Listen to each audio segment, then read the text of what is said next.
അപ്പോൾ നമുക്ക് ഒണിയൻ പക്കോട ഉണ്ടാക്കിയെടുക്കാം. അതിന് വേണ്ടിയിട്ട് ഞാനിവിടെ ഒരു 2 വലിയ സവാളയാണ് ചെറുതായിട്ട് കട്ട് ചെയ്തെടുത്തിട്ടുണ്ട്. അതിൻ്റെ മേളത്തെ വൈറ്റ് പോർഷൻ കട്ട് ചെയ്ത് മാറ്റിയതിന് ശേഷം വേണം നമ്മൾ ചെറുതായിട്ട് അരിഞ്ഞെടുക്കാനായിട്ട്.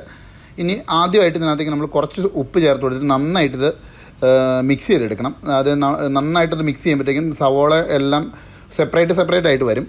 അപ്പം അതിന് വേണ്ടിയിട്ട് നന്നായിട്ട് ഞാൻ എന്താ മിക്സ് ചെയ്തെടുത്തിട്ടുണ്ട്. അപ്പോഴത്തേക്കും കുറച്ച് വെള്ളവും കൂടെ ഇറങ്ങി വരും. അപ്പോൾ ആ വെള്ളം തന്നെ മതിയാവും നമുക്ക് ഇതിൻ്റെ ബാറ്റർ റെഡിയാക്കാൻ. പിന്നെ അതിലേക്ക് നമുക്ക് കുറച്ച് പച്ചമുളകും കുറച്ച് കറിവേപ്പിലയും കുറച്ച് ഇഞ്ചിയും ചെറുതായിട്ട് അരിഞ്ഞത് വേണം. അത് നമ്മളിതിലേക്ക് ചേർത്ത് കൊടുക്കുക. നിങ്ങൾക്ക് മല്ലിയിലയുടെ ടേസ്റ്റ് ഇഷ്ടമാണെങ്കിൽ മല്ലിയിലയും ചേർത്ത് കൊടുക്കാം. അപ്പോൾ ഇത് ചേർത്ത് കൊടുത്തതിന് ശേഷം ഞാൻ ഇതിലേക്ക് ചേർത്ത് കൊടുക്കുന്നത് 1 ടീസ്പൂൺ അളവിലുള്ള നല്ല ജീരകം, അതായത് കുമിൻ സീഡ്സാണ് ചേർത്ത് കൊടുക്കുന്നത്.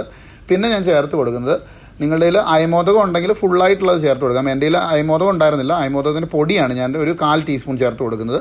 ഉണ്ടെങ്കിൽ ചേർക്കുക. ഇതുണ്ടെങ്കിൽ നല്ലൊരു ഫ്ലേവർ ആയിരിക്കും, നല്ലൊരു ടേസ്റ്റും ആയിരിക്കും. പിന്നെ ഇതിലേക്ക് ആവശ്യത്തിനുള്ള കായത്തിൻ്റെ പൊടി, അത് ഒരുപാട് ചേർക്കേണ്ട, ഒരു 1/4 ടീസ്പൂൺ അളവിൽ വെള്ളം കായത്തിൻ്റെ പൊടിയും കൂടെ ചേർത്ത് കൊടുക്കുക. പിന്നെ നമുക്ക് ഇതിനകത്തേക്ക് ചേർത്ത് കൊടുക്കേണ്ടത് കുറച്ച് മുളക് പൊടി, ഒരുപാടൊന്നും വേണ്ട, വളരെ കുറച്ച് മുളക് പൊടി ചേർത്ത് കൊടുക്കുക. ഒരു 1/2 ടീസ്പൂണോ വല്ലോ, എരിവുള്ള മുളക് പൊടിയാണെങ്കിൽ 1/2 ടീസ്പൂണും പിരിയമുളകിൻ്റെ പൊടിയാണെങ്കിൽ 1 ടീസ്പൂൺ വരെ ചേർക്കാം. പിന്നെ കുറച്ച് മഞ്ഞൾപ്പൊടി ചേർത്ത് കൊടുക്കണം. മഞ്ഞൾപ്പൊടിയും കൂടെ ചേർത്ത് കൊടുത്തതിന് ശേഷം ഒരു 1/4 ടീസ്പൂൺ മഞ്ഞൾപ്പൊടി മതിയാവും. അത് ചേർത്ത് കൊടുത്തതിന് ശേഷം നമുക്ക് ഇത് നന്നായിട്ട് ഇത് മിക്സ് ചെയ്തെടുക്കണം. നല്ലതുപോലെ ഇത് മിക്സ് ചെയ്തെടുത്തിട്ട് വേണം നമുക്ക് ഇതിനകത്തേക്ക് നമുക്ക് കടലമാവും കാര്യങ്ങളൊക്കെ ചേർത്ത് കൊടുക്കാനായിട്ട്. അപ്പോൾ ഇതിപ്പോൾ നന്നായിട്ട് നമ്മൾ മിക്സ് ചെയ്തെടുത്തിട്ടുണ്ട്. അപ്പോൾ അത്യാവശ്യം ഒരു വെള്ളത്തിൻ്റെ നനവുണ്ട് ഇതിനകത്ത്. അപ്പം നമുക്ക് ഇതിനകത്തേക്ക് ഇനി ചേർത്ത് കൊടുക്കേണ്ടത് കുറച്ച് അരിപ്പൊടിയാണ്. ഞാനിവിടെ ഒരു 1.5 ടേബിൾ സ്പൂൺ അളവിലുള്ള അരിപ്പൊടിയാണ് ചേർക്കുന്നത്. നിങ്ങളിൽ ഉണ്ടെങ്കിൽ ചേർത്ത് കൊടുക്കുക. ചേർത്ത് കൊടുത്തിട്ട് കുറച്ചുകൂടെ നമ്മുടെ പക്കോട ക്രിസ്പി ആയിട്ട് കിട്ടും. ഈ 1.5 ടേബിൾ സ്പൂൺ അരിപ്പൊടിയും, ഏത് അരിപ്പൊടി വേണം, വറുത്തതോ വറക്കാത്തതോ നിങ്ങളുടെ കയ്യിൽ അവൈലബിൾ ആയിട്ടുള്ള അരിപ്പൊടി ചേർത്ത് കൊടുക്കുക. പിന്നെ ചേർത്ത് കൊടുക്കുന്നത് ഞാനൊരു 3 ടേബിൾ സ്പൂൺ അളവിലുള്ള കടലമാവാണ്. ഈ കടലമാവും കൂടെ ചേർത്ത് കൊടുത്തിട്ട് നമുക്കിത് നന്നായിട്ട് മിക്സ് ചെയ്തെടുക്കണം. അപ്പോൾ കടലമാവിൻ്റെ അളവ് പിന്നെ നമുക്ക് വെള്ളം കൂടുതലാണെന്ന് തോന്നുവാണെങ്കിൽ നമുക്ക് വേണമെങ്കിൽ കുറച്ചും കൂടി കടലമാവ് വേണമെങ്കിൽ ചേർത്ത് കൊടുക്കാം. അരിപ്പൊടി 1.5 ടേബിൾ സ്പൂൺ തന്നെ ധാരാളം മതിയാവും. അപ്പോൾ ഇത് നമുക്ക് നല്ലതുപോലെ മിക്സ് ചെയ്തെടുക്കണം. നല്ലതുപോലെ ഇത് മിക്സ് ചെയ്തെടുത്തിട്ട് നമ്മൾ നോക്കുക ഇതിനകത്ത് വെള്ളത്തിൻ്റെ അളവ് എങ്ങനെയാണ്, കൂടുതലാണോ കുറവാണോ എന്നുള്ളത്.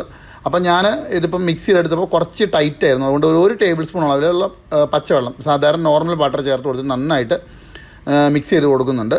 ഇത് നന്നായിട്ട് മിക്സ് ചെയ്ത് കൊടുത്തതിന് ശേഷം പിന്നെ നമ്മൾ ചെയ്യേണ്ടതെന്ന് വെച്ചാൽ നമ്മൾ ഏത് ഓയിലിലാണോ നമ്മൾ ഇത് ഫ്രൈ ചെയ്തെടുക്കുന്നത്, വെളിച്ചെണ്ണയാണെങ്കിലും റിഫൈൻഡ് ഓയിലാണ്, ഞാൻ റിഫൈൻഡ് ഓയിലാണ് ഉപയോഗിച്ചത്.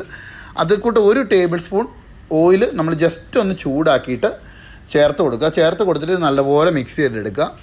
അപ്പോൾ അത് നല്ല പെർഫെക്റ്റ് ആയിട്ട് കിട്ടും. അതിന് വേണ്ടിയിട്ടാണ് നമ്മൾ ചെറിയ ചൂടുള്ള ഓയിൽ ഇതിനകത്തേക്ക് ചേർത്ത് കൊടുക്കുന്നത്. ഇത് നല്ലതുപോലെ മിക്സ് ചെയ്തിട്ട് മാറ്റി വെക്കുക. ഇനി ഇതെങ്ങനെയാണ് നമുക്ക് വറുത്തെടുക്കുന്നതെന്ന് നോക്കാം. അത് നമുക്ക് വറുത്തെടുക്കാനായിട്ട് നമുക്ക് എപ്പോഴും നമ്മളൊരു പരന്ന പാത്രം ഉപയോഗിക്കുന്നതായിരിക്കും നല്ലത്. അതിനകത്തേക്ക് ആവശ്യത്തിന് വെളിച്ചെണ്ണയോ ഏതെണ്ണയാണോ, ഞാനിവിടെ റിഫൈൻഡ് ഓയിലാണ് ചേർത്ത് കൊടുത്തിരിക്കുന്നത്. അത് ചൂടാവട്ടെ. ഓയിൽ നന്നായിട്ട് ചൂടായി വന്നിട്ടുണ്ട്. കൈ ഒന്ന് ജസ്റ്റ് ഒന്ന് വെള്ളത്തിൽ മുക്കിയിട്ട് എടുത്തിട്ട് വന്നിട്ടുണ്ട് ഞാൻ. അപ്പോൾ നമുക്ക് എടുത്ത് വെച്ചിരിക്കുന്ന ബാറ്റർ ചെറിയ പീസസ് ആയിട്ട് ഇട്ട് കൊടുക്കാം. എത്ര ചെറുതാക്കി ഉണ്ടാക്കിയെടുക്കുന്നോ അത്രയും ക്രിസ്പി ആയിട്ട് കിട്ടും. അപ്പോൾ ഈ സെയിം ഇത് വെച്ചിട്ട് നമുക്ക് ഉള്ളിവട ഉണ്ടാക്കിയെടുക്കാം. ഉള്ളിവട ഉണ്ടാക്കിയെടുക്കുമ്പോൾ പുറം ക്രിസ്പാവും, അതും നല്ല സോഫ്റ്റ് ആയിട്ട് വരിക്കും. ഞാനിവിടെ പക്കോടയായിട്ടാണ് ഉണ്ടാക്കിയെടുക്കുന്നത്. അപ്പോൾ അതുകൊണ്ട് ചെറിയ പീസസ് ആക്കി ഇട്ട് കൊടുത്തതിന് ശേഷം നമുക്ക് തിരിച്ച് മറിച്ച് ഇട്ടിട്ട് നല്ലതുപോലെ ഇത് ഗോൾഡൻ ബ്രൗൺ കളർ ആകുന്നത് വരെ നമുക്കിത് വറുത്തെടുക്കണം. അപ്പോൾ തീ എപ്പോഴും മീഡിയം ഫ്ലെയിമിലായിരിക്കണം. ഒരുപാട് ഹൈ ഫ്ലെയിം വെച്ചിട്ടുണ്ടെങ്കിൽ സവോള കരിഞ്ഞു പോകത്തേ ഉള്ളൂ, ഉള്ളു നന്നായിട്ട് നമുക്ക് വെന്ത് കിട്ടത്തില്ല. അപ്പോൾ ഇത് നല്ലതുപോലെ നമുക്ക് മിക്സ് ചെയ്ത് തിരിച്ച് മറിച്ച് വിട്ടിട്ട് നല്ലൊരു ഗോൾഡൻ ബ്രൗൺ കളർ ആകുന്നത് വരെ നമുക്കിത് ഫ്രൈ ചെയ്തെടുക്കാം. അപ്പോൾ ഇപ്പോൾ ഇത് നന്നായിട്ട് ഗോൾഡൻ ബ്രൗൺ കളറായിട്ടുണ്ട്. ഇത് നമുക്ക് എണ്ണയിൽ നിന്ന് കോരിയെടുക്കാം. എണ്ണയൊന്നും കുടിക്കത്തില്ല, നല്ല ക്രിസ്പി ഫ്രൈ ആയിട്ടായിരിക്കും ഇത് ഇരിക്കുന്നുണ്ടാവുക. അപ്പോൾ ഏറ്റവും ചെറുതാക്കിയിട്ടാണെങ്കിൽ അത്ര നല്ല ക്രിസ്പി ഫ്രൈ ആയിട്ട് കിട്ടും നമുക്ക്. അപ്പോൾ അത് ഓരോരുത്തരുടെ ഇഷ്ടം അനുസരിച്ച്, ഒരുപാട് ക്രിസ്പി ആവണ്ടെന്നുണ്ടെങ്കിൽ അതനുസരിച്ച് കോരിയെടുക്കുക. ഇതിപ്പോൾ ഞാൻ നമ്മൾ ഫ്രൈ ചെയ്ത പക്കോട കോരി എടുത്തിട്ടുണ്ട്. ഇത് നിങ്ങൾക്ക് ചട്നിയുടെ കൂടെയോ നമ്മുടെ സോസിൻ്റെ കൂടെയോ കഴിക്കാം. നല്ല ക്രിസ്പി ആയിട്ട് വന്നിട്ടുണ്ട്.